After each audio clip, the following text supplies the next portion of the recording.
Parti pour ce premier numéro de votre magazine de la semaine.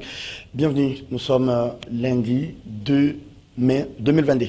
L'actualité ce matin, les journaux reviennent sur ce bloc fameux, dit bloc patriotique qui se formait autour du CALCC, mais également autour du Milapro, à la clé déjà de la manifestation prévue la semaine ici, précisément le vendredi, pour plus de consensus en ce qui concerne la réforme électorale. La déclaration a été faite le week-end autour de Père de l'Église. Vous allez retrouver les anciens membres du FCC restés très fidèles à Joseph Kabila, la Mouka, tout comme d'autres forces politiques et sociales.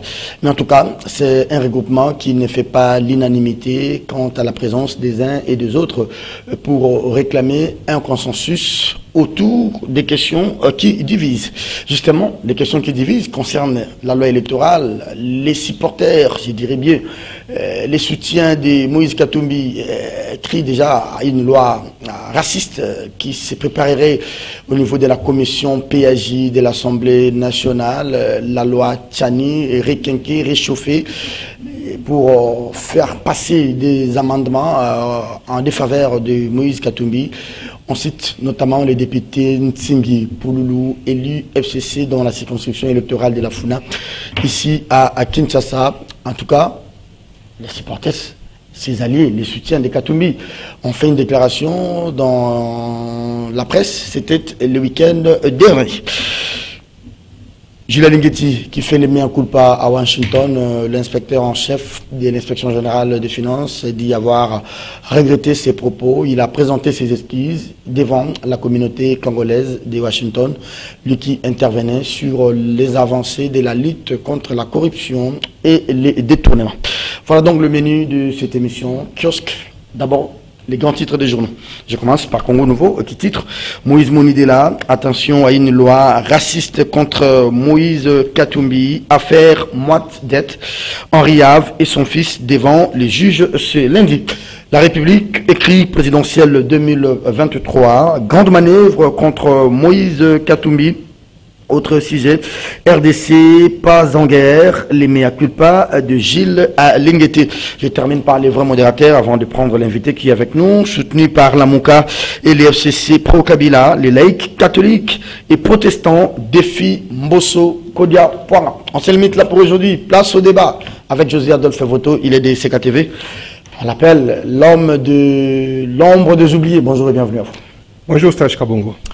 Les restes combattants qui est resté là, comment ils se portent? Albert Kouyoukou, le caporal Albert Kouyoukou se porte à merveille, à charme, comme un jeune homme de 100 ans. Ah bon? Bientôt 100 ans le 20 mai, oui.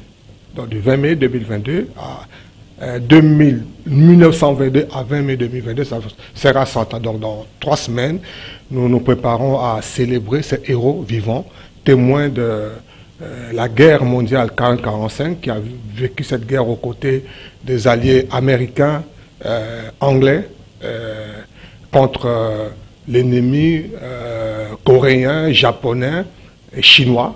Donc c'est une histoire merveilleuse qui a été récompensée par Vladimir Poutine en 2015, pendant qu'il a été ignoré par le Congo. Il a été honoré par Vladimir Poutine. J'ai vu son attestation signée de main à l'encre bleue par Vladimir Poutine. Quand il me racontait ça, je n'en croyais pas. Et donc, il va totaliser 100 ans et je crois que c'est vraiment l'occasion de l'honorer. Et nous nous préparons par rapport à ça. Ben, j'ai comme l'impression, peut-être avant de passer à l'essentiel de cette émission, qu'on s'intéresse de moins en moins dans notre vie, dans notre société, aux modèles, aux repères. Il n'y en a pas assez non plus, mais on s'intéresse de moins en moins à ces gens-là. Voilà, malheureusement, mais ça c'est un cas typique d'un héros, un vrai héros qui a été sur le terrain et qui n'a pas par rapport au Congo de sang sur la main. De vrais héros, ce sont ceux qui ont fait le football, qui font des arts, qui ont fait autre chose que la politique et qui ne sont pas mêlés à des crimes, à de tout ça. Et je crois que c'est important que la société honore ces gens qui sont... qui peuvent être une référence pour les jeunes. Aujourd'hui, ça fait un quart de siècle que nous sommes en guerre et on a l'impression que peut-être que les Congolais sont faiblards, ça donne l'impression que les Congolais sont incapables de défendre leur territoire. Donc c'est important que nous puissions raconter à nos enfants aux jeunes qui sont au fond aujourd'hui que dans ces pays, il y a eu des victoires, des grandes victoires, même jusqu'à aller libérer le Rwanda. Il faut rappeler ça à l'opinion. Il faut rappeler aussi à la communauté internationale que cette guerre n'était pas la guerre du Congo. Mais les Congolais sont allés 25 000 hommes, ils sont combattus, beaucoup sont morts, d'autres sont rentrés. Et malheureusement, tous ceux qui sont rentrés, personne n'a jamais rien eu. Et donc, c'est une opportunité, encore une fois, à l'occasion de ces 100 ans, de ramener ce débat sur la place publique.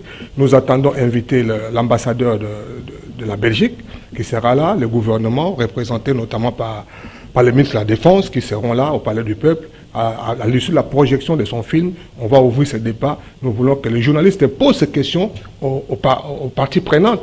Qu'est-ce qui s'est passé? Mais en Algérie, apparemment, la France a reconnu des choses et a même pris en charge certains descendants de ces vétérans de la guerre. Oui, vaut mieux tard que jamais, la France s'est ressaisie, les Sénégalais, les Algériens, en tout cas les anciens combattants qui ont été à la guerre mondiale aux côtés de la France sont honorés aujourd'hui. Ils sont payés, ils sont pris en charge et ils ne sont pas nombreux. Très bien. Mais les Congolais sont superbement ignorés. Allez, pour les jeunes, je sais que cette émission est suivie par les étudiants, tout comme d'autres chercheurs.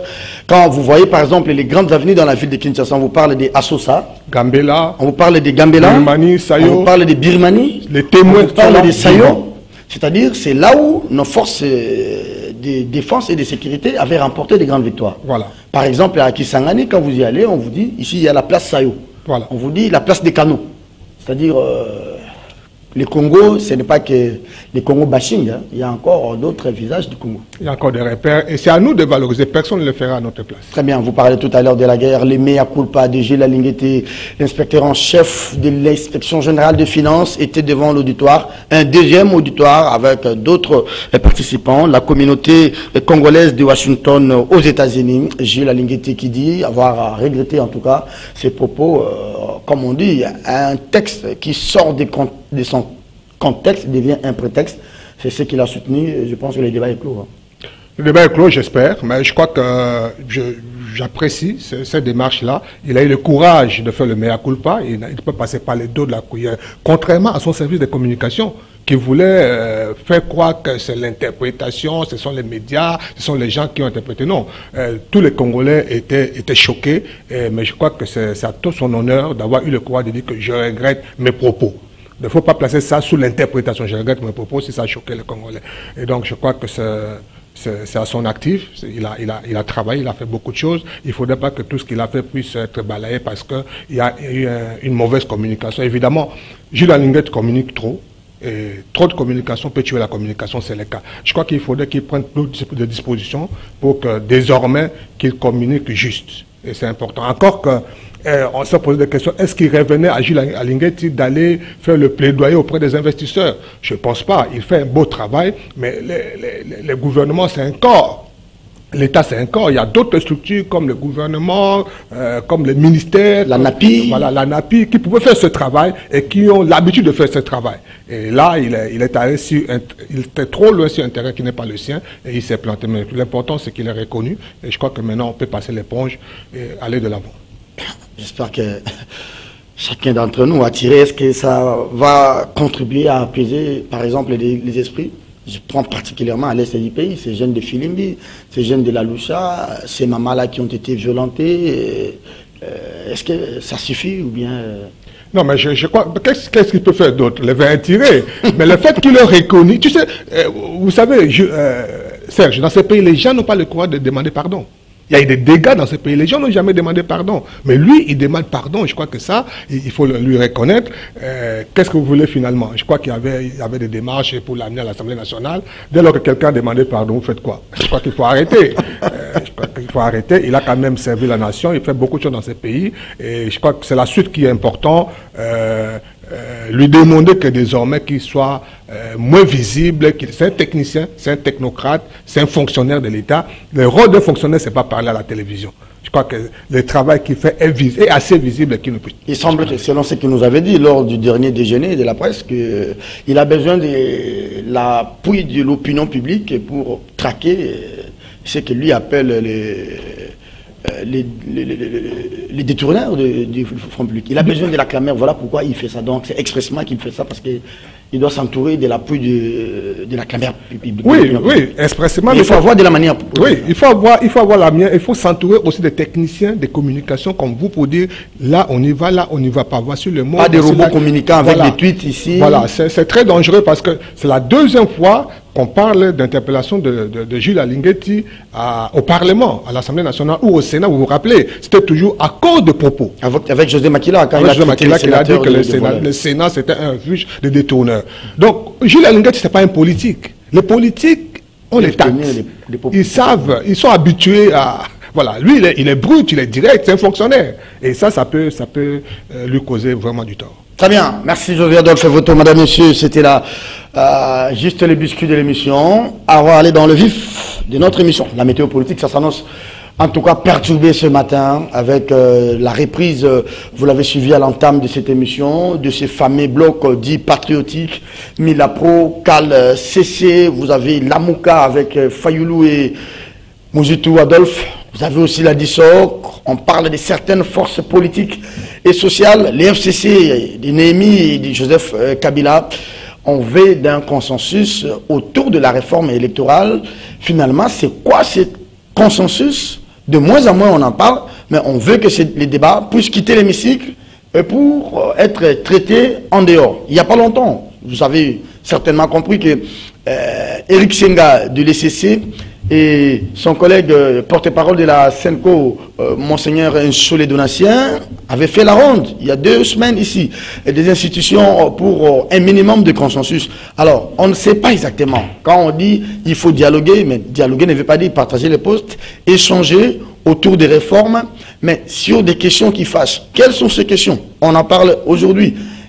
Il y a 2-3 mois ici, ces mêmes mouvements a dit Bloc Patriotique qui avait gagné le rue de Kinshasa, pas à confondre avec le mouvement du CLC contre Kabila. Il aurait fallu vraiment que Mbosso s'élève, que le Premier ministre s'élève, que François Beya, qui est aujourd'hui en disgrâce, s'élève, tout comme le président du Sénat, pour aller voir Ambongo, pour aller voir Bokundoa, et la situation s'était calmée. Mais apparemment aujourd'hui... les églises là pensent que les choses ne marchent peut-être pas. Je ne sais pas si vous avez la même impression que moi, José. Mais justement, il y a des inquiétudes. À voir comment le processus est en train d'évoluer, il y a des inquiétudes. Et depuis plusieurs cycles électoraux, nous avons connu des situations difficiles, on a connu des contestations après les élections, on a connu même l'insécurité depuis 2006 jusqu'à aujourd'hui. Et donc, je crois que c'est mieux de prévenir, voilà la démarche des pères de l'Église, il vaut mieux prévenir que guérir, et donc c'est important qu'il y ait consensus autour des questions majeures par rapport à l'organisation des élections. Je crois que tout à fait... Si on parle de démocratie, on parle élection, c'est des combines, c'est des arrangements ou bien c'est le respect des textes? Le respect des textes, bien sûr, mais malheureusement, les textes n'ont toujours pas été respectés depuis 2006 jusqu'à aujourd'hui. Vous savez, les textes sont là, mais les textes sont soit interprétés, soit ignorés selon que ça va aller dans l'intérêt de telle ou telle autre personne, surtout de gouvernants, voilà, ceux qui ont le contrôle du pouvoir. Et toute la démarche, que ce soit hier avec Kabila, que ce soit aujourd'hui, on a l'impression que toute la motivation du pouvoir, c'est de contrôler le rouage du pouvoir. Voilà, le rouage du processus d'accès au pouvoir. Donc, l'Assemblée nationale, dans le Sénat, la Cour constitutionnelle, la CENI, la sécurité, même le gouvernement, notamment le ministère de l'Intérieur. Voilà, tout ça. Et là, on va jusqu'à la loi électorale elle-même pour être sûr qu'on aura le contrôle du processus. Et ça, malheureusement, ça se passe maintenant en présence de ceux qui ont fait ça hier. Notamment le FCC, Kabila, ils ont fait ça, ils savent comment ça se passe, et les autres aujourd'hui ont été comme à la bonne école. Ils ont vu comment les autres évoluaient, ils veulent leur rendre la monnaie de la pièce. Malheureusement, les plus grandes victimes, c'est la population, ce sont les autres partis politiques qui n'ont pas accès au pouvoir. Et c'est ça la raison de l'agitation, parce que les gens savent comment ça se passe. Et tel qu'on s'y engage là, ça va déboucher à ça. Et les personnes les mieux indiquées pour interpeller, malheureusement, ce n'est pas le FCC, c'est peut-être les prêtres, c'est pourquoi ils prennent le devant. Mais ils ont droit au chapitre quand même, même si hier ils avaient péché, c'est pas que parce qu'on a péché qu'on ne peut pas hériter la gloire du Seigneur. Non, mais ça fâche, parce que nul ne peut se prévoir de sa propre turpitude, ce sont eux qui ont mis en place ce mécanisme. Mais ils ont droit au chapitre? Bien sûr, bien sûr. Mais qu'il soit là à donner des leçons aujourd'hui, ça risque de dénaturer le débat. Parce que c'est facile de dire, on s'arrête à la forme pour dire, mais c'est ce que vous avez fait hier. Mais vous êtes mal placé pour nous interpeller. Et ça va bloquer le débat. Et je crois qu'ils devraient faire profil bas, passer par les autres. C'est peut-être en allant vers les prêtres, c'est peut-être ça qu'ils cherchent, passer par les autres pour que leur voix soit entendue. Mais comment ces revirements de la position des pères d'église, que ce soit l'ECC, tout comme l'église catholique? Je suivais encore un bon où il y a 2-3 mois, ils avaient dit ils ne vont plus s'inviter dans des manifestations, dans des débats politiques. Ils appelaient d'ailleurs les politiciens à s'assumer en tant que tels. Non, c'est pas un revirement. Ces discours-là, c'est pas une caution, c'est pas un chèque à blanc qu'on donne aux politiques. Non. Dans la mesure où les choses sont bien faites, ils vont se réserver. Mais si les choses ne sont pas bien faites, s'il y a de l'inquiétude, s'il n'y a pas de consensus, mais tous les groupes de 13 et tout ce qu'ils ont soulevé à l'époque, ça reste pendant. Et quand on y va, on se rend compte qu'il y a des questions qui ne sont pas vidées. Il y a encore des inquiétudes. Au contraire, on a tendance à raffermir davantage les choses. Il y a de quoi venir au secours. J'aimerais quand même que nous puissions raisonner un peu à haute voix, comme d'ailleurs nous le faisons d'ailleurs. Les vrais problèmes du FCC aujourd'hui, ce n'est pas que de vouloir chercher à obtenir la candidature de Kabila. C'est légitime par rapport à eux. On ne peut pas empêcher quelqu'un d'avoir des ambitions. Encore faudrait-il que ça réponde à la loi. Et donc, pour eux, faire revenir Kabila, c'est leur rêve. On ne peut pas leur contester ça. Sinon, on peut leur brandir que la loi. Voilà. Mais au-delà de ça, les grands problèmes, c'est qu'ils savent ce qu'ils ont fait hier et qui est en train de se répéter. C'est ça leur malaise aussi. Ils ont l'impression que c'est du déjà joué parce que on risque d'avoir en face quelqu'un qui a assimilé la leçon auprès de nous et qui va nous l'appliquer. Et ça, ils sont très mal à l'aise. Mais est-ce que politiquement, c'est bien bon, je sais qu'on va me dire, ça n'a rien à voir avec la question de moralité politique ou d'éthique. Est-ce que vous voyez un candidat FCC émerger pour être peut-être demain en face de Tshisekedi en dehors de Kabila? N'est-ce pas que c'est de l'intérêt de Kabila de se dire, 2 mandats après, que j'ai les droits constitutionnel ou pas d'être candidat, mais je pense après 18 ans, me reposer même pendant 10 ans encore, 5 ans, et laisser la place aux autres. Vous voyez des figures qui émergent au sein du FCC? Non, le FCC a toujours eu des gens. En 2015, je crois, j'ai beaucoup discuté avec les gens du FCC. AMP à l'époque, je crois, hein, oui. C'est AMP. Je leur disais, à l'époque, 2015, je crois 2015, on devait aller aux élections pour 2016, hein, c'est ça, oui. Ouais, pour 2016. Non. On a raté ces élections-là en 2016, voilà. En réalité. Donc nous sommes en 2015. Oui. Rappelez-vous qu'en 2015, Etienne Tshisekedi est malade. Donc il n'était pas dans la course.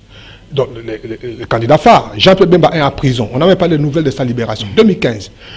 Moïse Katumbi était à l'exil. En exil. Donc il y avait un boulevard en fait. Un boulevard. Et Moïse, on ne le connaissait pas. On le connaissait comme député, mais il ne pesait pas. Donc c'était un boulevard. Mais tous d'un peu dit, niet c'est Kabila ou rien, 3e mandat de Kabila ou rien. Et je leur disais à l'époque, mais qu'est-ce que vous êtes en train de dire? Il suffit de placer n'importe qui du FCC aujourd'hui comme candidat et il passe. Parce qu'il n'y a pas du répondant, il n'y a pas un candidat en face.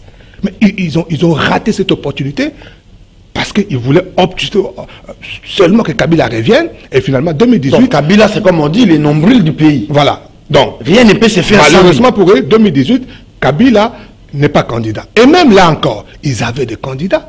Mais Kabila a imposé Chadari, qui n'avait aucune chance pour gagner. Pendant qu'ils avaient des Matata, ils avaient des Bahati, des candidats, même s'ils trichaient, on pouvait encore tolérer. On dit, bon, Matata, bon, on peut encore voir. Mais ils ont exclu tous ces gens. C'est l'AMP qui a exclu tous ces candidats. Mais ces candidats, aujourd'hui, ils existent. Donc, ils risquent de commettre la même erreur qu'en 2015. S'ils tiennent obstinément que ce soit Kabila ou rien, ils vont passer à côté. Parce que je ne vois pas le pouvoir actuel faire revenir Kabila, à moins qu'on nous dise qu'il y avait un deal à l'époque pour garder le siège pour Kabila. Allez, comment vous voyez, on a prévu une manif, c'est pour le vendredi prochain, les 6, un sit-in devant le siège de l'Assemblée nationale, au Palais du Peuple. il y a eu quand même beaucoup de revendications. Hein. On parle de la montée un peu vertigineuse des prix des denrées sur les marchés. On parle de la restriction de l'espace public en ce qui concerne d'ailleurs la manifestation réprimée dans les sangs il y a quelques semaines ici de la Mouka et du parti de Martin Fayulu-Lessidé.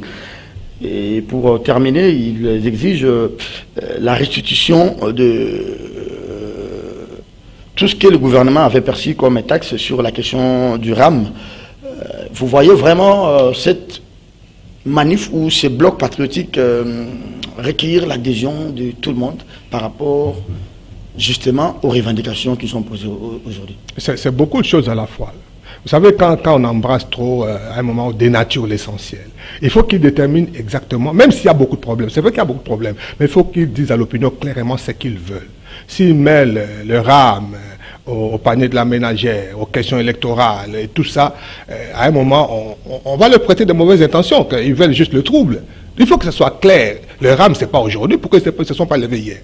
Donc, je crois que autant que les revendications sont disparates et ce n'est pas efficace, il faut qu'ils disent... les enjeux aujourd'hui, ce sont les questions électorales, qu'ils y aillent tout droit et qu'ils soulèvent les questions. Et c'est quoi? Qu'est-ce qu'ils veulent? Soit clair. Ça, c'est un. De deux, c'est qui va?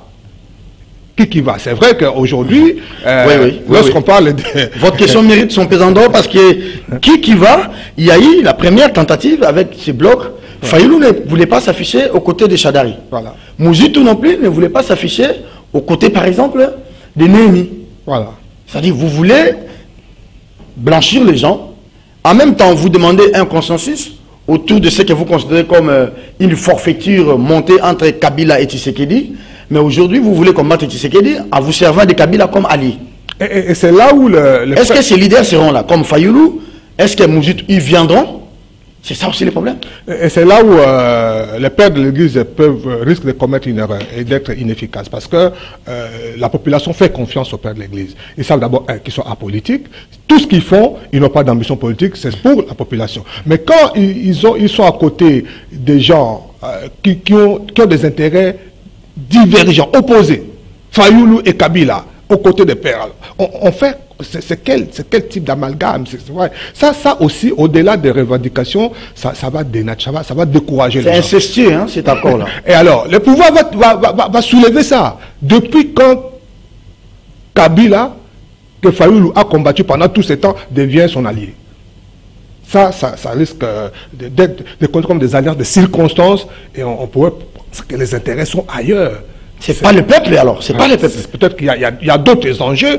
Il y aurait-il d'autres alliances qui nous échappent? Alors il ne faut pas qu'on embarque tout le monde là-dedans. Et je crois qu'on doit éclaircir ça. Et ça sera inefficace en termes de mobilisation.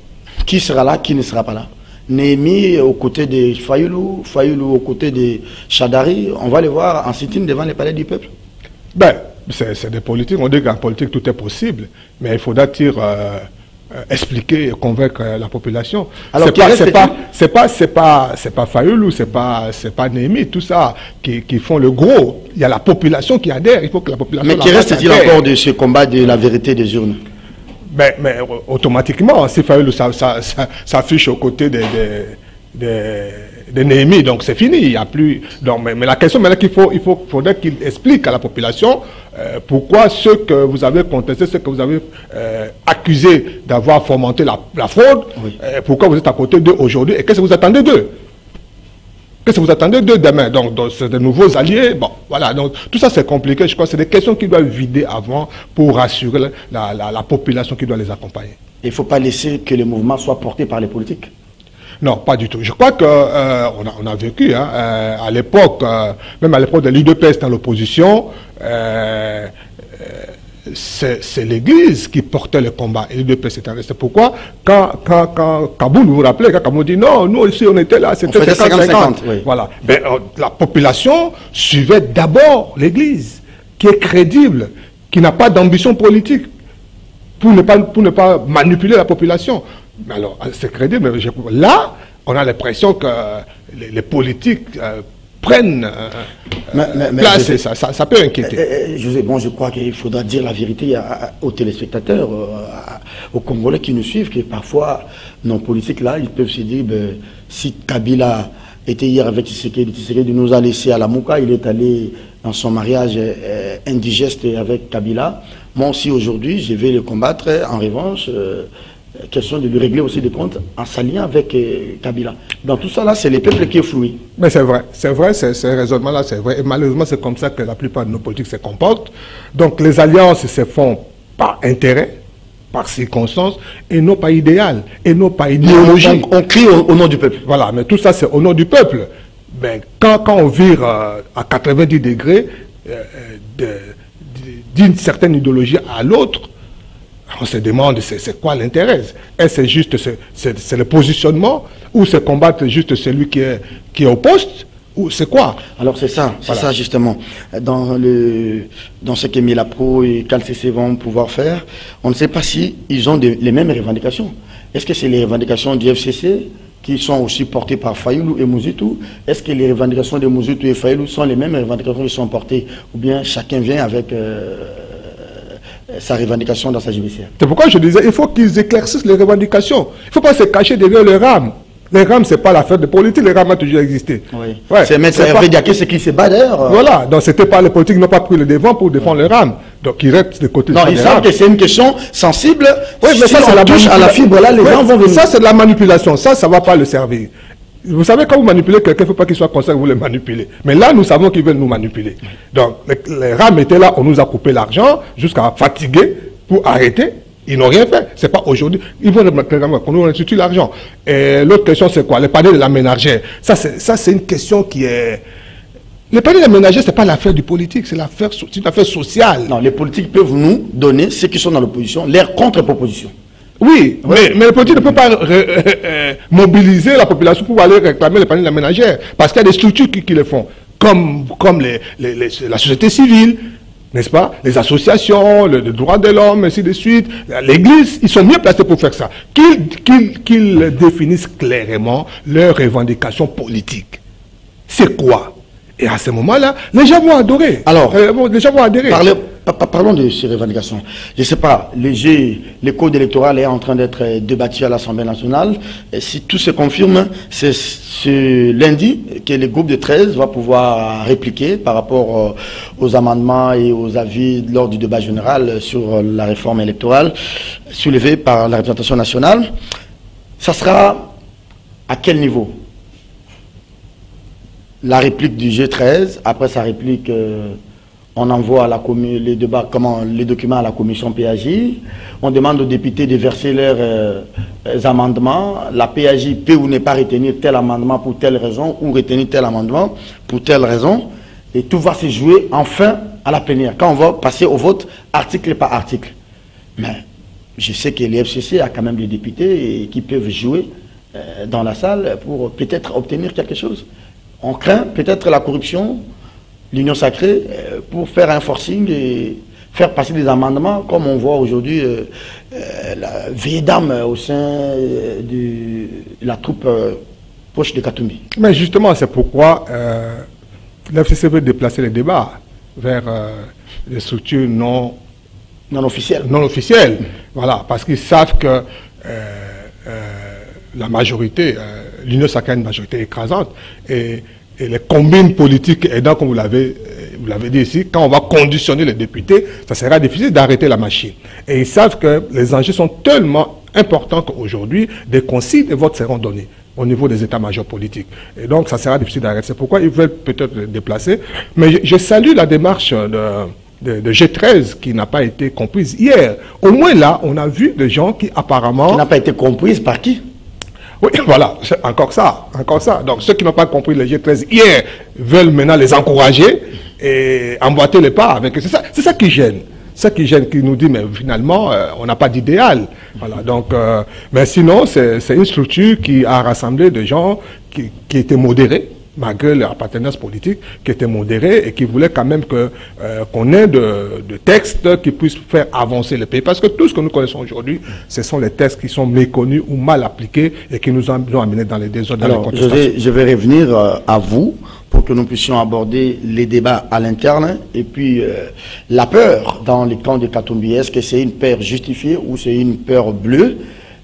On va revenir sur ça, mais j'aimerais quand même que nous puissions faire un petit commentaire sur les attitudes des uns et des autres, selon qu'il est aujourd'hui dans telle position, il prend telle attitude, il se dit je suis de la majorité, je dicte ma loi, en pensant que quand le peuple vous donne une majorité pendant une période, c'est comme si le peuple vous a vendu le pays, vous êtes capable de décider sur la vie et la mort des gens, et que demain, si vous perdez cette majorité, vous commencez à épouser les revendications de l'opposition d'hier. Je prends l'exemple justement de Néhémie et les autres. Quand il fallait un consensus extra-institutionnel, c'est Néhémie qui avait dit qu'il avait la dysenterie, il avait la diarrhée et qu'il ne pouvait pas parler avec les gens. Mais quelle est la donne qui a changé aujourd'hui pour qu'il quitte l'hémicycle là où il appelait les débats aux institutions pour que ça change aujourd'hui? Comment est-ce que l'UDPS, qui hier était dans l'opposition, quand il y avait des questions que l'UDPS estimait débattre en dehors des institutions, les FCC refusaient. Mais aujourd'hui, l'UDPS dit tout débat doit être amené aux institutions. Est-ce qu'on écoute aussi la minorité? Parce que demain, vous ferez partie de cette minorité-là. Si vous êtes de la minorité aujourd'hui, demain, vous ferez peut-être partie de la majorité. Comment trouver les équilibres, les justes milieux, écouter aussi les autres, pour que les codes électoraux soient acceptables par tous? Comme je disais, l'inquiétude des uns et des autres, c'est qu'on est en train de vivre du déjà vécu. Voyez-vous? Donc c'est un scénario qu'on a déjà vécu, qu'on a déjà expérimenté, et on est en train de voir le scénario arriver, on dit « Ah, mais ça va nous amener à ça !» mais malheureusement, ce sont les mêmes acteurs. Je crois que vous parlez de Néhémie, je crois qu'il aurait la grandeur et la souplesse de faire profil bas. Même si on défend le FCC, mais que d'autres acteurs montent au créneau. Pas lui, pas Chadari, qui ont été au premier plan hier et qui ont donné les résultats que nous savons. Je crois qu'il y a quand même beaucoup de personnalités de grande valeur dans le FCC qui peuvent monter au premier plan pour revendiquer. Ça donnerait plus de crédit que des gens qui, hier, on a vu, qui ont contesté tout et maintenant ils reviennent sur ce qu'ils ont contesté hier. Est-ce que l'autre point de ma question, peut-être que vous ne l'avez pas bien saisi, nous tenons aussi compte de la minorité. Est-ce que quand on est majoritaire dans une assemblée, dans un hémicycle, est-ce qu'on s'est dit que tout ce que nous disons parce que nous sommes majorité est bon? C'est ça la démocratie. La démocratie, c'est la protection de la minorité par la majorité. Si vous avez la majorité, encore quelle majorité, que ce soit hier ou aujourd'hui, on sait comment ces majorités ont été constituées. Oui. Et donc, si vous avez la majorité, il faut tenir compte de l'avis des autres. Sinon, à un moment, comme je disais l'autre fois, c'est comme le bouchon d'un vin. Quand vous appuyez, ça fonce et ça fait pression. Mais il ne faut pas en faire trop. À un moment, quand vous en faites trop, le bouchon glisse et vous n'avez plus les moyens de retirer. Et aujourd'hui, regardez, ça s'est joué hier, c'est la même chose que se joue aujourd'hui, j'ai l'impression. C'est comme si on annonce 2023, c'est comme la compétition en football, hein, on annonce la phase finale, 2023. Et 2022, c'est les éliminatoires. Donc, on est en train d'éliminer les gens. On a parlé de Katumbi, on a éliminé Katumbi, Bemba déjà est scellé. Encore faudrait-il une bonne foi pour les sortir de là. On élimine Bemba, on élimine Katumbi, on élimine Kamere, on élimine Kabila, on élimine tout le monde, et voilà, le couloir. Et ça, c'est pas bon parce qu'à un moment, on peut dire que ça en est trop, et puis ça peut craquer. Donc, il faut tenir compte de la revendication de cette minorité-là, qui peut dire, voilà, on est quand même écouté, et c'est sportif, je crois qu'on peut y aller de l'avant, on peut parce qu'il y a des frustrations. Parce qu'à un moment, les frustrations, quand les gens disent qu'ils n'ont plus rien à perdre, ça devient dangereux.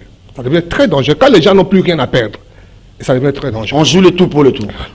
Tout le rouage est verrouillé, la Cour constitutionnelle, la CENI, le ministère de l'Intérieur, la sécurité, l'Assemblée nationale, et maintenant on va à la loi électorale elle-même, et donc tout sera joué déjà avant les matchs, donc c'est très compliqué. Est-ce que la peur des katumistes est justifiée? Ce n'est pas une peur bleue. Non, la peur est justifiée, mais ils s'y prennent mal. Tout à l'heure, vous avez lu la une de journaux, ils parlent d'une exclusion raciste. Oui. Non, je crois que il faut pas dans vos revendications mettre des éléments qui peuvent vous détruire vous-même. Est-ce que c'est vrai, on peut dire que la loi de Tchani vise Katumbi. Mais est-ce que la loi Tchani vise Katumbi à cause de sa peau? Non. La loi Tchani, si ça viserait Katumbi, ça vise Katumbi comme adversaire politique à écarter, point. Ça n'a rien à voir avec la couleur de sa peau. Si on dit des pères et des mères, il faut être des pères et des mères congolais. Si vous n'êtes pas des pères et des mères, et si vous êtes, je prends l'exemple de Yerodia, Abdoulaye, qui avait un parent sénégalais, est-ce qu'on parle de racisme? Non, ce n'est pas une question de racisme ici. Et là, je crois que c'est là où les gens de Katumbi commettent une erreur. Lorsqu'ils soulèvent la question de racisme, il veut dire que Katumbi est juif. En fait, ce discours de racisme, ce n'est pas destiné aux Congolais. C'est destiné à la consommation extérieure. Alors, ils écrivent ça, comme ça, quand c'est lu sur le plan international, entre quand on dit Katumbi est inscrit pour des questions de racisme, entre parce qu'il est juif, et les discours on le sait, on n'aime pas les juifs, c'est l'antisémitisme, et donc la communauté juive internationale va se mobiliser autour de ça. On peut s'attirer une certaine sympathie. Sympathie de juifs. Alors, professeur, et ça peut jouer contre un tel amendement peut passer au regard de la loi. Parce que je parlais ce matin avec des amis députés dont j'étais les noms ici, ils ont dit, ben Serge, ça ne peut pas. Même si aujourd'hui, l'UDPS, parce qu'on accuse, à tort ou à raison, les camps présidentiels d'être à la manœuvre, de réfectionner un peu la loi Tchani pour en faire des amendements, verrouiller un peu des fonctions présidentielles pour ceux qui ne sont pas nés des pères et des mères. Ils disent que c'est rien parce que cette loi, ces amendements n'auront pas le dessus sur la Constitution qui est claire sur cette question. Adopter ces amendements, c'est-à-dire réouvrir la Constitution, et toucher à l'article, je crois, à l'article 10 et toucher aussi à l'article 72. Or, pendant l'état de siège, toute révision n'est pas possible. J'ai même suivi, en lisant l'interview accordée à notre confrère à Ouragan FM, le professeur Njoli dit toutes les matières non révisables n'ont pas été touchées dans cette loi.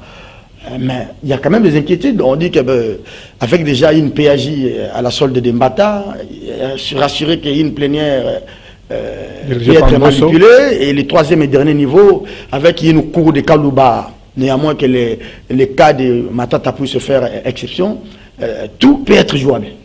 Oui, mais c'est pas facile, comme on l'a dit, c'est pas facile, mais c'est ça que j'appelle le bouchon. Voilà. Faut pas pousser trop. Faut pas trop pousser, mais ce sont des bouées d'essai. Voilà, ce sont des bouées d'essai pour voir si ça passe pas. Mais ça peut passer.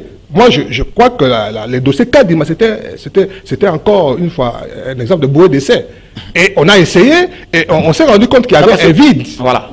Il n'y a pas eu de réaction. Et même, l'UDP s'était étonné. De dire que, mais non, mais avec, comment il s'appelle, celui du Bas-Congo, là, celui qui a précédé Kadima. Oui, Malonda. Avec Malonda, vous voyez, il y avait des gens dans la rue, c'était contesté, mais avec Kadima, il n'y a pas eu de contestation. Vous voyez, donc ils ont essayé, et puis ils ont trouvé un vide, c'est passé. Donc, tout est possible, ça peut passer, mais je crois que c'est pas. Donc, il faut que Bélé là, comme Moïse Monidé l'a dit. Oui, c'est vrai. Peut-être qu'on dit sur Monin Dokibélé là. C'est vrai, il faut crier, il faut arrêter. Mais ça, c'est pas bon, parce qu'à un moment, ça risque d'être de trop, et ça peut tout faire capoter.